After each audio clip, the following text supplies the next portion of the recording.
আসসালামু আলাইকুম প্রিয় শিক্ষার্থীরা, আশা করি সবাই ভালো আছো। আবার তোমাদের মাঝে নতুন একটা ভিডিও নিয়ে আসলাম। এটা হচ্ছে চ্যাপ্টার 4 সিলেট বোর্ড 2023 সালে আসছে। ঠিক আছে, আমরা আজকে এই প্রশ্নটা সলভ করব। ঠিক আছে, আর আগে আমি টেস্টেবল কিছু বেসিক নিয়ম তোমাদের আগে গত ক্লাসে দেওয়া হয়েছে, আজকে আমরা এটা সলভ করব। একটা দৃশ্যকল্প দেওয়া আছে 1, এটা 1 নম্বর দেওয়া আছে, এটা 2 নম্বর। তো প্রশ্নে গ নম্বরে বলেছে দৃশ্যকল্প 1 এর এক্সটার্নাল কোড লিখো। ঠিক আছে, তাহলে আমি আগে তোমাদের এর আগে একটা ভিডিওতে অর্ডার লিস্ট আন্ডার লিস্ট এগুলো দেখানো হয়েছিল। দেখো, যেহেতু এখানে সি আছে, ডি আছে, ই আছে, তার মানে দিক থেকে একটা অর্ডার লিস্ট। আবার তার মাঝখানে আবার এখানে ডিক্স আছে, এটা হচ্ছে আনঅর্ডার লিস্ট।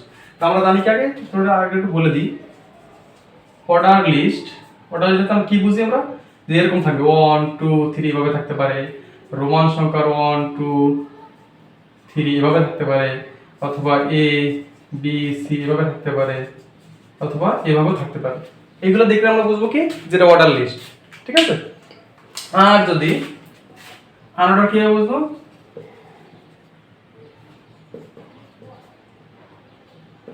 আনঅর্ডার লিস্ট থাকবে কি হবে, এটা তোমার থাকবে হয় সার্কেল আকার, এটা সার্কেল বলা হয়, আর যেটা ভরট থাকে তাহলে ডিস্ক, আর এটা স্কয়ার। ঠিক আছে, তাহলে আমরা এগুলো দেখলে এই যে 1 2 3 4 5 বা এইভাবে দেখলে আমরা বুঝতে পারবো অর্ডার লিস্ট। আর যদি এরকম সার্কেল থাকে অথবা ডিস্ক থাকে অথবা স্কয়ার থাকে তাহলে ওদের আনঅর্ডার লিস্ট। তাহলে আমরা দেখতেছি এখানে একটা মিক্সড প্রশ্ন, কম্বাইন্ড প্রশ্ন, অর্থাৎ এখানে অর্ডার লিস্টও আছে সাথে আবার আনঅর্ডার লিস্টও আছে। ঠিক আছে, তো আমরা এটা সলভ করি দেখি, তোমরা আশা করি বুঝতে পারবো। আসলে এসটিএমএল বা আইসিডি বলতে যদি বুঝতে পারো তাহলে খুব সোজা, আর না বুঝতে পারলে অনেক কঠিন লাগবে। এটা বিষয়টা এরকম। দেখো, আমরা আগে মূল স্ট্রাকচার দিয়ে শুরু করি। প্রথমে লিখলাম HTML, এখানে আমাদের হেড টাইটেল কিছু নাই, কোনো শিরোনাম নাই, তো সেক্ষেত্রে আমরা ডাইরেক্ট সরাসরি বডি থেকে শুরু করব। হ্যাঁ, বডি লিখলাম। এবার এখানে দেখতে আমরা প্রথমে হচ্ছে অর্ডার লিস্ট আছে। কি ধরনের টাইপ এটা, ABCD। তাহলে লিখলাম এখানে ওয়েল অর্থাৎ অর্ডার লিস্ট।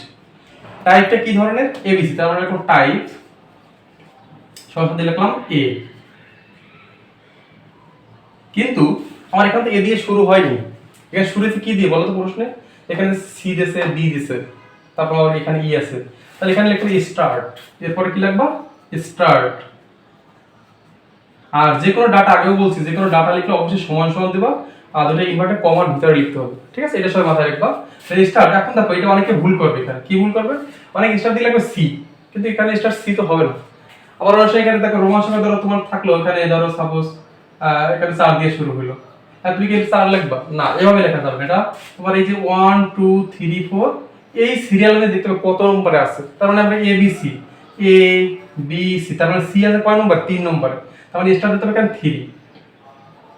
এটা অনেকে ভুল করবে, এটা অনেকে লিখবে যে এখানে স্টার্ট সি, তাই স্টার্ট সি লিখলে কিন্তু প্রোগ্রাম রান হবে না, এটা ভুল হয়ে যাবে। তারপরে কি লিখলাম স্টার্ট 3, তাহলে আমার এই ওয়েল এর কাজটা শেষ। আচ্ছা, এটা একটু সেভ আউট করে দিই, আর ওয়েল এর কাজটা কি হয়ে গেল, শেষ হয়ে গেল। এবার দেখো, এবার আমরা কি কাজ করব, লিস্ট। কি কাজ করব এবার আমরা, লিস্টে কাজ করব। তো লিস্টে প্রথমে কি আছে, অর্ডার লিস্টের ভিতরে কি আছে, কপি আছে, তো আমরা লিখলাম কপি, যেভাবে আছে সেভাবে লিখবা। তারপর প্রথম লিস্টের কাজটা কি করলাম, এখানে আমরা ক্লোজ করলাম। দ্বিতীয় এখানে লিস্টে কি আছে, তোমার টি আছে, আচ্ছা সেখানে লিখলাম, এটাও কি করলাম, ক্লোজ করলাম। এবার দেখো এখানে কিন্তু আমার অর্ডার লিস্ট শুরু হয়েছে এখানে, কিন্তু শেষ কিন্তু এখানে। অনেকে ভুলে এখানে কি করবে তোমরা, এখানে ক্লোজ করবে, আসলে কিন্তু এখানে ক্লোজিং হবে না। এখন আমার কাজ কিসের, এই আনঅর্ডার লিস্টে, এই লিস্টে কাজ করার পরে তারপর যে ক্লোজ করতে হবে আমার, এই লিস্টের সম্পূর্ণ অর্ডার লিস্টে কাজ করা তারপর ক্লোজ করতে হবে।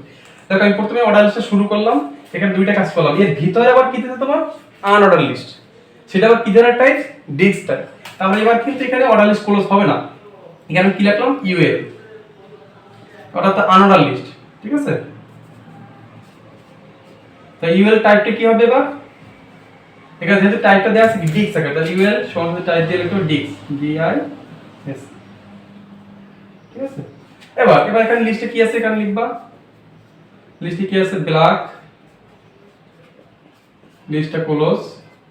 এখানে আবার লিস্টে কি আছে, তোমার গ্রিড আছে, যেভাবে থাকবে এটাই লিখবা, সমস্যা নেই এখানে।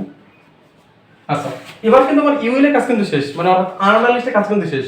তো এটা কিন্তু এটা ক্লোজ হবে, এটা কি এখানে আনঅর্ডার লিস্টটা ক্লোজ হলো, ঠিক আছে, আনঅর্ডার লিস্টটা ক্লোজ হলো এখানে, অর্থাৎ এটুকুর কাজ শেষ। কিন্তু এখন দেখো আমি কি আবারও লিখবো যে অর্ডার লিস্ট টাইপ? না, কারণ লিস্টে এখান থেকে শুরু হয়েছে অর্ডার, আমি তো ক্লোজ করিনি, তার মানে লিস্টের দুইটা কাজ গেল এখানে অর্ডার লিস্টের, আর বাকি যে লিস্টে আছে ই নম্বর এইটা হবে তোমার এখানে। এটার জন্য কোনো আলাদা হবে তোমার লিস্ট লিখতে বা অর্ডার লিস্ট আবার নতুন করে লিখতে হবে না। তাহলে এখানে লিস্টে কি আছে? মিল। এই লিস্টে কি যাবে? এখানে ক্লোজ। আচ্ছা, এবার আমার দেখো, এবার আমার সম্পূর্ণ কাজ শেষ। তাহলে এখানে দেখো সবগুলো আমার কিন্তু আনঅর্ডার এখানে ক্লোজ হয়েছে, কিন্তু অর্ডার লিস্ট এখানে ওপেন হয়েছে, এবার এই অর্ডার লিস্টে কি করবে? এখানে ক্লোজ করতে হবে।